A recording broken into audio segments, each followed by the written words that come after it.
Sejam todos bem-vindos. Estamos mais uma vez aqui, reunidos nesta tarefa de divulgação do Evangelho, da doutrina espírita. Eu sou uma trabalhadora da SECA, Comunidade Espírita Caminheiros do Amor, situada na Avenida Arnaldo Magnicaro, 1370, no bairro de Campo Grande, São Paulo. Então, estamos iniciando nesta semana, no capítulo 5, o item número 4, o tema desta semana é suicídio e a loucura. Um tema que nos remete a muitas reflexões. Então, durante a evolução do tema, nós vamos fazendo algumas colocações, vamos direcionando o assunto à luz da doutrina espírita e vamos, antes de iniciar, fazer a nossa prece de abertura, nos conectando, nos ligando ao nosso Pai da vida, ao nosso Criador, amoroso e misericordioso, que nos concede a oportunidade da vida. Então, neste pensamento de gratidão, também nos ligamos a Jesus, o nosso irmão maior, que nos trouxe, através do seu modelo de exemplo de amor, nos trouxe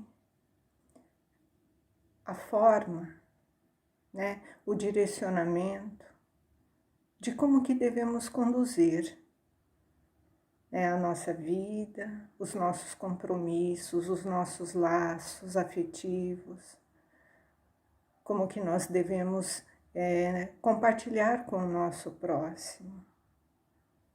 E todo o seu ensinamento, ele é pautado na lei maior, na lei do nosso Pai da vida, que é a lei do amor. Então, sempre vamos nos conectar com esse propósito maior, esse bem comum que nós esperamos para nós e para o nosso próximo. E também agradecemos toda a inspiração dos nossos anjos guardiões, dos nossos mentores e dos benfeitores, que estão sempre a nos intuir para o bom proceder, para o nosso revigoramento, nosso fortalecimento. Bastamos abrir os nossos ouvidos para ouvir as coisas que nos chegam de forma positiva.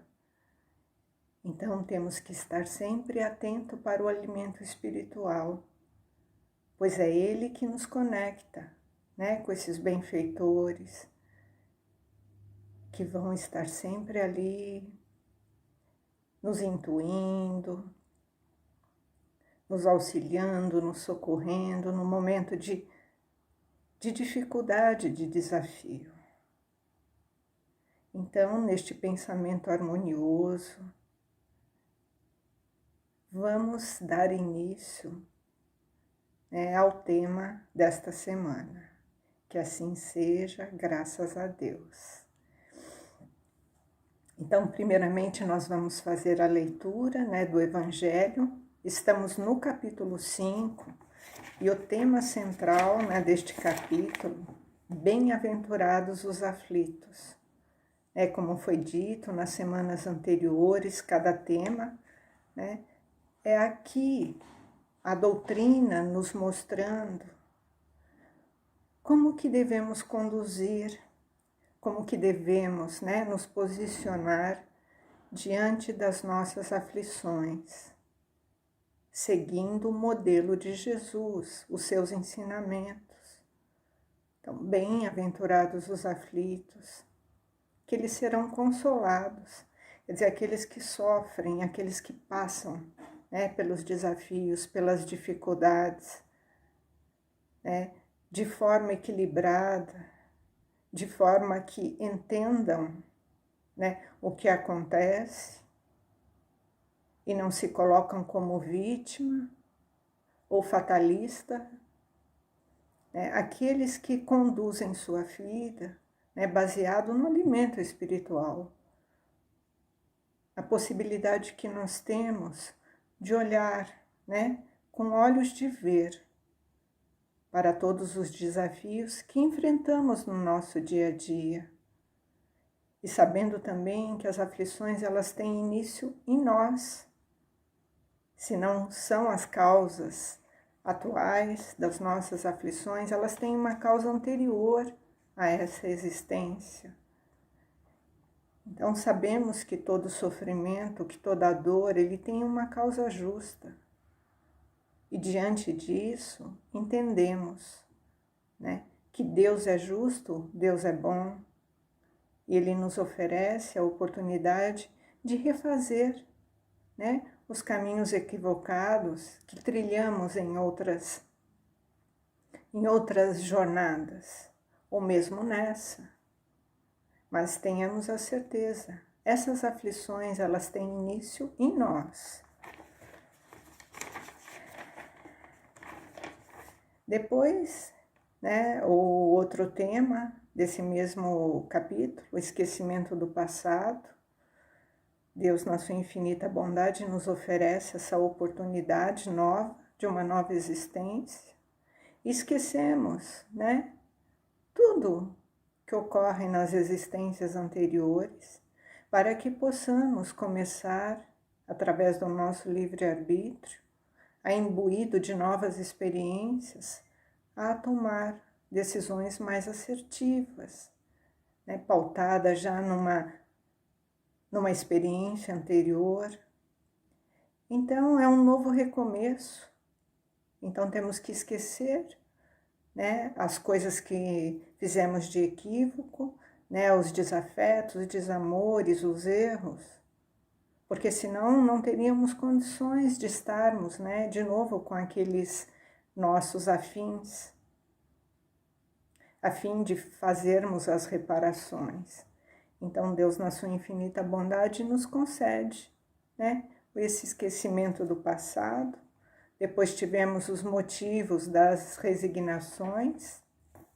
E agora vamos, né, para o suicídio e a loucura, que também está atrelado, né, a essas aflições, né, nessas bem-aventurados os aflitos. Porque todos esses desafios, né, que trazemos em nossa existência, né, se superarmos com equilíbrio, com a resignação, com a calma, com a serenidade, seremos merecedores, né, de termos superado aquela dificuldade. E esse mérito, ele vai nos trazer a alegria futura. Porque a felicidade não é deste mundo, né? Nós somos espíritos e nós estamos buscando uma felicidade muito maior do que essa, né? Que nós temos conhecimento aqui no mundo espiritual. Então é uma felicidade muito além, muito diferenciada. Então vamos dar início, né, ao tema. A calma e a resignação, auridas na maneira de encarar a vida terrestre, na fé e no futuro, dão ao espírito uma serenidade que é o melhor preservativo contra a loucura e o suicídio.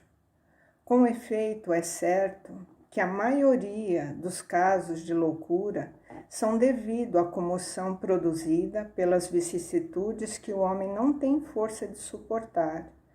Se, pois, pela maneira que o Espiritismo lhe faz encarar as coisas deste mundo, ele recebe com indiferença, com alegria, os mesmos reveses e as decepções que os desesperariam, né, em outras circunstâncias. É evidente que essa força que o coloca acima dos acontecimentos preserva sua razão dos abalos que sem ela o sacudiriam. Então a doutrina, ela vem nos falar sobre essa calma, a resignação, a serenidade, que é um preservativo, né, contra a loucura e o suicídio. Então aqueles que não conhecem, né, esses caminhos, essas ferramentas, esses recursos, eles não têm força de suportar, né, os reveses da vida. Né? Então, essa serenidade, né, a calma e a resignação é como se fosse ali um medicamento. Então, é uma força a mais, né, que o espírito encontra na superação dessas dificuldades. Isso também ocorre com o suicídio, né, excluídos aqueles que se efetuam pelo estado de embriaguez e de loucura, que podemos chamar de inconsciente. Então temos hoje nós vamos falar especificamente desses estados, né, que eles não são com essa condição, né, de rebaixamento da consciência pelo uso abusivo de substância química, né, porque daí tem a perda da consciência, o espírito ele já está fora do domínio da sua própria consciência, e nos casos de loucura diagnosticada, né, com essa perda cognitiva, então esses casos já diagnosticados, né, desse rebaixamento, né, de um retardo dessa cognição. Nós não vamos falar sobre esses casos. Nós estamos falando aqui sobre os casos, né, dos desequilíbrios, dos desarranjos de ordem emocional, né, que nós vamos impregnando na nossa vida pela nossa maneira, né, de reagir diante das vicissitudes, dos desafios, né, dos confrontos pessoais. Então, nós vamos falar sobre estes casos hoje. Então, todos esses, né, tanto o suicídio quanto a loucura, eles têm um início, né, eles têm uma raiz no descontentamento, né, porque aquele que está certo de não ser infeliz não por um dia, e se querem querem melhores os dias seguintes, tem facilmente paciência. Então, aqui, aqueles que não conseguem entender, né, o significado da vida enquanto crescimento, experiência, eles acreditam que o sofrimento não tem fim. Então, se eu estou sofrendo hoje, eu vou sofrer amanhã e sempre. Né? Então, eles não acreditam que esse sofrimento ele é momentâneo e que ele irá passar. Mas isso também depende da nossa condição de acreditar, né, num futuro melhor, acreditar numa vida futura. E o que é um dia diante da eternidade, quando pensamos, né, na nossa condição de espírito, porque essa passagem por essa existência é só uma parte, né, da nossa trajetória espiritual. E o que é um dia, né, diante da eternidade? Então, aquele que crê na vida futura, ele sabe que um dia depois do outro é como um sol, tem a chuva, né, a tempestade, e que logo ela vai passar, no dia seguinte é um novo dia que está recomeçando, e a possibilidade também de um novo recomeço. Então ele aure a força, a calma e a resignação, né, trazendo a paz, o equilíbrio, o discernimento, né, para encontrar forças, para superar, para buscar novas soluções.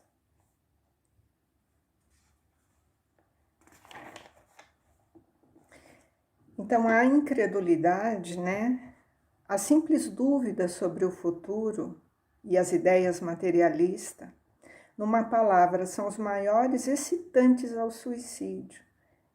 Então, aquele que não crê em nada, que ele acha que tudo que ele está passando, que aquele sofrimento, né, ele vai findar quando o corpo físico findar. Então, ele acredita que quando existe a morte do corpo físico, o sofrimento dele acaba. Então, ele é incrédulo, né, nessa vida futura. Então, ele acha que colocando fim a vida, né, com a morte do corpo físico, aquele sofrimento que ele está passando vai acabar. Então isso traz, né, aquele que tem ideação suicida, dá uma covardia moral. A gente fala de uma frouxidão moral. Então ele não se apega às coisas palpáveis, né, que dão força para ele continuar. Então ele se acovarda diante dessa incredulidade. Quantos homens da ciência, né, se apoiarem sobre a autoridade do saber para procurarem provar aos seus ouvintes ou aos seus leitores que eles nada têm a esperar depois da morte, não os conduzem a essa consciência de que são infelizes e nada têm do que fazer melhor, né, do que se matar, né? E que lhe poderiam dizer para isso desviá-lo. Então a gente vê que a doutrina dos espíritos, né, elas afastam, né, muitos, né, dessa ideia do suicídio. E tem aqueles que são, né, autoridades da ciência, que só acreditam na materialidade das coisas, né, que promovem essa ideia de que com a finitude do corpo, né, tudo se acaba, né? Então isso também é um ponto, né, da materialidade que afasta o ser, né, da condição de uma coragem moral. Então ele fica na covardia moral. Que esperança poderiam lhe dar? Nenhuma, senão o nada, de onde é preciso concluir que se o nada é o único remédio heróico, a única perspectiva mais vale nele cair imediatamente que mais tarde, e assim sofrer por menos tempo. Então essa teoria, né, do materialismo, da finitude do corpo, que tudo acaba, né, que a única saída para aquele que sofre é antecipar a sua morte. Quer dizer, eu antecipando a minha morte, eu estou sofrendo menos, eu vou sofrer por menos tempo. Ledo engano, Deus, o nosso Criador, que tudo sabe, só Ele tem a possibilidade de colocar a finitude da nossa existência. Porque nós, enquanto espíritos, até o último momento, né, e como eu costumo dizer, até a última badalada do sino, nós temos a oportunidade, né, de repararmos os nossos erros. E será que aquele que coloca fim na vida por antecipação, né, ele não está perdendo essa oportunidade? Que talvez se ele resistisse até um pouquinho mais, seria a base evolutiva que ele precisaria, né, naquele espaço que ele perdeu. Se ele tivesse resistido, ele teria conquistado realmente um mérito, né? E acaba colocando tudo a perder, né, por esse desequilíbrio e esse descontentamento com a vida. O Espiritismo tem ainda sobre esse aspecto um outro resultado, também positivo e talvez mais determinante. Ele nos mostra os próprios suicidas, né, vindo revelar a posição infeliz e provar que ninguém viola impunemente a lei de Deus, que proíbe o homem de abreviar a vida. Há entre os suicidas aquele cujo sofrimento, por não ser senão temporário ao invés de eterno, não são menos terríveis de natureza a dar o que pensar a qualquer que fosse tentado a partir daqui antes da ordem de Deus. Então nós, né, a doutrina dos espíritos nos traz ainda, né, esse intercâmbio entre a vida material e a vida espiritual. Aqueles que já partiram, né, na condição do suicídio, eles vêm dar os seus relatos de infelicidade, de sofrimento e de arrependimento, né, por ter atentado, né, contra esses desígnios de Deus. Então, eles abreviaram a existência e perderam, né, nessa existência a oportunidade de refazer, né, caminhos, né, que se eles tivessem percorrido de forma firme, equilibrada, eles teriam assim alcançado, né, um degrau, né, na sua vida espiritual. O espírita tem, pois, para contrabalancear a ideia do suicídio, vários motivos, né? Certeza da vida futura é um deles, na qual se sabe que será tanto mais feliz quanto tenha sido mais infeliz e mais resignado na Terra. Então, quanto mais nós enfrentamos as nossas dores, as nossas aflições, as nossas adversidades, né, de cabeça erguida como guerreiros, fortalecidos, né, no entendimento e na fé, porque precisamos estar fortalecidos no entendimento e na fé. Não é aceitação, não é conformismo, né? É entendimento que toda causa é justa e que toda justiça é de Deus. Nesse entendimento de fé, mas uma fé raciocinada, nós vamos buscando o entendimento e a força para a superação, né, dos nossos desafios. Certeza de que abreviando a sua vida, né, vai alcançar justamente um resultado contrário que se espera. Então, o espírita, ele sabe que através do suicídio, né, o nosso sofrimento não termina, muito pelo contrário. Ele continua latente. E quando nós nos libertamos do corpo físico, a nossa consciência espiritual nos traz muito mais questionamentos, né? Muito mais consciência das coisas que fizemos, das nossas responsabilidades, né? Também vamos nos cobrar, né, por ter deixado passar uma oportunidade. Isso vai trazer muitos questionamentos, né? Muitas infelicidades para o espírito, até que ele recobre, né, essa consciência, né, e o desejo também de se recompor nessa condição. Aí teremos que esperar uma nova oportunidade para refazer estes caminhos.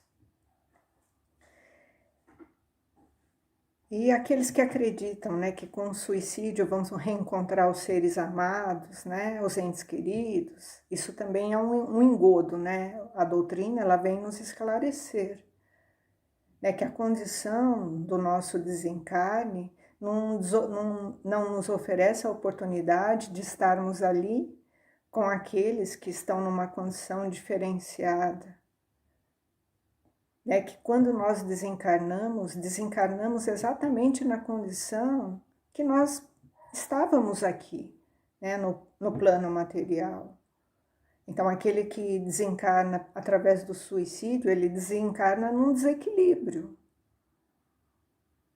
E ele vai estar, né, na erraticidade, atrelado a esses grupos, né? Então, aquele que acha que desencarnando, né, ele vai pôr fim na vida, desencarna para encontrar pessoas a quem ele tinha estima, né, isso não vai acontecer, porque cada espírito está no seu patamar evolutivo e ele está atrelado, né, nesse mundo espiritual a grupos, né, de semelhantes. Então, a doutrina nos esclarece sobre isso, né? Há muitas moradas na casa de meu pai. Então, cada qual, né, junto com aquele grupo onde os pensamentos, as vibrações são semelhantes. Então, nós vemos que a lógica materialista, né, elas dão essa frouxidão moral, né, essa incredulidade, e aquele que crê, né, aquele que acredita e que não tem dúvida, né, ele tem uma coragem moral, né? Então, esse pensamento de suicídio sempre será afastado, porque ele acredita na vida futura, e isso dá uma coragem dele enfrentar, né, esses reveses que a vida nos dá. Então, nós temos que perceber coisas que estão em nós, né, e esses desequilíbrios, né, o quanto eles nos influenciam. Então, buscamos através da doutrina, com esse entendimento, que a serenidade, né, é um preservativo, né? Ela nos dá força para enfrentarmos, né, as adversidades. E essa forma de enxergar os desafios, né, com serenidade, ela nos preserva, né? E ela nos dá essa segurança contra esses desequilíbrios e o suicídio. Isso acontece, né, quando nós temos a dificuldade, né, de aceitar, em vivenciar as vicissitudes e as experiências difíceis, né? Porque nós estamos aqui, né, no mundo de provas e expiações, e muitas vezes a gente tem dificuldade, e é natural que nós tenhamos essas dificuldades, né? Mas por isso que buscamos paciência, serenidade, né? E aquele que coloca em prática, né, e acredita, né, tudo aquilo que a doutrina vem nos ofertar, ele se coloca acima, né, desses reveses da vida, numa postura de confiança, né? Ele se fortalece assim, trazendo o equilíbrio, e acima dessas perturbações, né, que tanto nos direciona para uma loucura e o suicídio, né, esses desequilíbrios. Então, de novo, né, sabemos que é difícil mesmo, né, que a nossa vida do mundo material ela não é fácil, mas temos sempre a oportunidade, né, um dia depois do outro, de um recomeço. E nessa visão vamos encontrando a paciência que precisamos, né, para enfrentar esses desafios. Então, aquele que não crê, né, e aquele que acha que tudo acaba com a morte desse corpo físico, ele passa a pensar que a vida não vale a pena, que a única alternativa é colocar essa finitude, né, porque daí o problema que eu estou vivenciando, né, vai acabar. Então, temos que tomar cuidado e também nos preservar dos nossos pensamentos, né, da nossa condição, né, que esses pensamentos eles vão nos desequilibrando, né, essa falta de fé, a falta de paciência, a falta de coragem, né, vai nos desequilibrando e vamos adoecendo a nossa capacidade de pensar. Olha o quanto isso é importante, né? O desequilíbrio adoece a nossa capacidade de pensar. Isso vai fazendo com que nós desfragmentemos, né, o nosso eu, né, a nossa essência. De tanto desequilíbrio, né, de tanto descontrole emocional, nós vamos desfragmentando o nosso eu, a nossa essência. E isso vai desestruturando o nosso pensamento, o nosso comportamento, as nossas ações. Então nós vamos perdendo a mão nas coisas que fazemos. Vamos reagindo de forma violenta, de forma desequilibrada, vamos tomando atitudes desgovernadas, né? Isso vai comprometendo todo o nosso contexto da vida, né? Na nossa família, no nosso trabalho, no nosso meio social. E sabemos, né, que esse desequilíbrio é uma porta aberta, né, para os obsessores. Essa loucura. Tem até um livro, né, do Divaldo que fala sobre isso, né? Loucura e obsessão. Um livro muito interessante que vai falar sobre isso. Esses desarranjos emocionais, né? O quanto ele nos conecta com os obsessores. Mas eles estão conosco porque abrimos todas as portas e eles têm espaços para atuar. Então, olha como é importante a prevenção. E eu busquei também num livro chamado O Ser Consciente, é um livro do Divaldo Franco, pelo espírito de Joana de Ângeles. Eu vou ler somente um trecho que fala sobre isso, né? Que também fala sobre as causas atuais das nossas aflições e causas, né, também anteriores, né? Falando sobre isso, né, sobre a loucura, sobre esse estado de desequilíbrio. Eu achei muito interessante, vou compartilhar com vocês um trecho. E esse trecho, ele está no capítulo que fala sobre a dificuldade do ego. As diversas enfermidades e as variações e as variadas frustrações que se radicam no ego têm por sua historiografia muito larga, né, muito ampla, que transcende a existência atual, remontando a um passado espiritual do ser.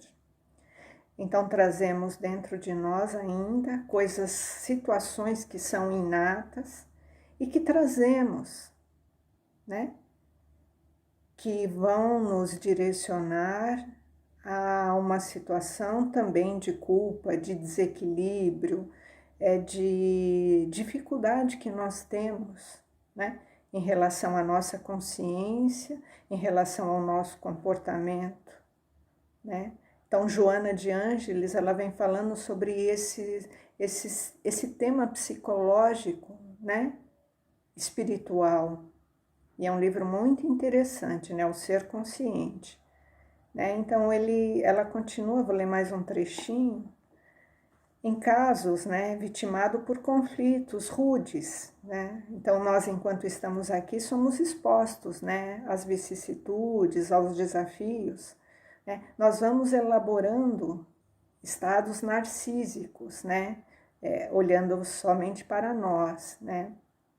E a gente se afoga na contemplação da nossa própria imagem. E nós vivemos alienado, né, do nosso mundo real e das pessoas que nos cercam. Então, isso vai adoecendo, né, o ser humano, e ele vai se sentindo inferiorizado e ele oculta dentro dele um drama interior. E ele parte para o exibicionismo, né? Então aí a gente vê muitas condições, né, dessa desagregação, né, do ser, porque ele se sente, né, nessa condição de inferioridade, porque ele só olha para ele. Então ele tem essa dificuldade de olhar para o outro, né? Isso vai proporcionando, né, e produzindo muitos danos, né, psicológicos. E ela continua, né, num trecho falando: o ciúme, o ressentimento, a inveja, o ódio, a maledicência é um largo cortejo de emoções perturbadoras e que são filhos diletos do nosso ego e deseja dominar, né, a necessidade de se promover, né? Então, eu olhando só para mim. Então, isso acaba tendo uma repercussão muito grande, né? Quando o ser humano só olha para ele e diante das vicissitudes, das frustrações, ele não consegue enxergar, né, essa condição. Então, ele se sente diminuído, ele acha que quando ele perde um emprego, quando ele perde um amor, quando ele perde alguma condição, que ele não tem que passar por aquilo. Então, ele tem essa dificuldade em lidar com essas frustrações por esse ego ferido. E ela continua: A superação dessa debilidade moral, dessa imaturidade psicológica, ocorrerá quando ela fala que o paciente, né, de início é vigiar as nascentes do seu coração, conforme propôs Jesus, né, o psicoterapeuta excelente, realizando um trabalho de crescimento emocional e uma realização pessoal planificadora. Então, aqui, né, temos que olhar para dentro de nós, temos que buscar, né, nos agregar de novo com os nossos sentimentos, com as nossas emoções, e nós conseguimos isso através de uma reforma íntima, né, numa busca constante. Aqui a doutrina fala de reforma interior, de uma educação moral, de uma reforma moral, e a ciência do comportamento vem nos falar de mudança de comportamento, aprender a lidar com as nossas emoções, com as nossas frustrações.